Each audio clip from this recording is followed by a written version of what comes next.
2020년 정부 예산안이 발표됐는데요. 500조 슈퍼 예산이라며 이번 정부의 예산 증액 속도가 이미 아찔할 정도다라는 표현을 썼습니다. 정부의 씀씀이는 늘고 세수가 구멍나면 결국 부담은 국민과 미래 세대 몫으로 남는다며 정부 예산안에 대한 우려의 목소리를 담았습니다. 2020년 정부 예산이 세수의 적신호가 켜진 만큼 슈퍼 예산인지 팩트체크합니다. 하나, 둘, 셋. 네, 오늘은 저희와 함께 도움 말씀 주실 이익희 교수 모셨습니다. 안녕하세요. 극동대학교 미디어 영상제작학과 이익희입니다. 그리고 이호은 교수도 나오셨습니다. 안녕하십니까. 청운대학교 방송영화영상학과 이호은입니다. 이익희 교수님, 언론에서요, 내년 정부 예산안을 두고 슈퍼 예산이다 이런 표현을 많이들 쓰고 있습니다. 예. 그런데 왠지 귀에 익숙합니다. 이게 올해만 나온 얘기가 아니죠. 예, 그렇습니다. 슈퍼 예산이라는 단어가 올해 처음 사용된 단어는 아닙니다. 2013년에 슈퍼 파워 예산이라는 단어가 등장했고요. 네. 2016년에는 여러 언론에서 16년 만에 4배 늘어난 슈퍼 예산이라며 우려를 담은 기사를 쏟아내었습니다. 네. 올해뿐만 아니라 매년 예산을 이렇게 발표하게 되면 늘 등장하는 것이 슈퍼 예산이라는 단어가 언론에 빠짐없이 등장하고 있죠. 올해 예산도 작년 연말에 슈퍼 예산이다 이런 얘기를 했었거든요. 그런데 슈퍼 예산이라고 불렸던 올해 예산과 비교해 볼 때 또다시 12.9%나 늘어난 울트라 슈퍼 예산이다, 내년 예산이. 자, 이호은 교수님, 네. 사실입니까? 예, 2019년 예산은 469조 6천억 원이었죠. 네. 예, 2020년 예산은 513조 5천억 원입니다. 네.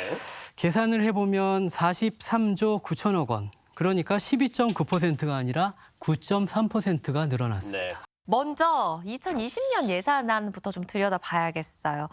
이호은 교수님, 이 정부 예산 어디에 얼마가 더 늘었는지 좀 살펴볼까요?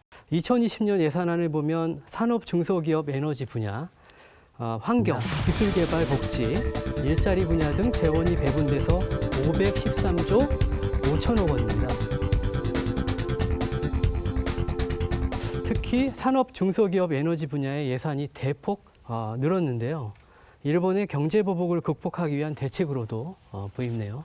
자, 그러면은 이 국내 총생산 GDP를 기준으로 했을 때 우리나라의 재정 지출은 어느 정도라고 봐야 되나? 예, 현재 우리나라의 정부 재정 규모는요.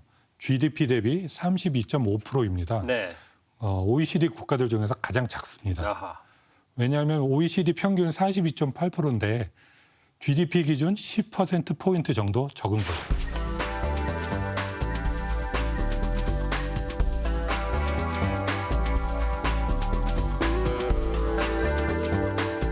(2017년) 우리나라 GDP가 1,800조 원을 넘는 것을 감안하면 GDP 기준 10%포인트는 약 180조 원이 넘는 거 아니겠습니까? 네. 그렇죠. 예, 그렇게 보면 우리나라 현재 정부의 지출을 슈퍼 예산이라고 보는 것은 다소 무리가 있다고 생각합니다. 네. 그렇군요.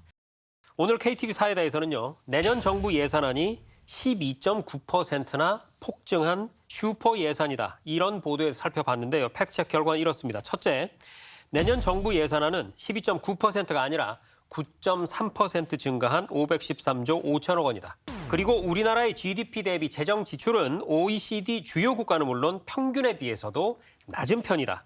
따라서 우리나라 정부 예산을 덮어놓고 슈퍼 예산이다라고 표현하는 것은 합리적이지 않다는 사실 확인했습니다.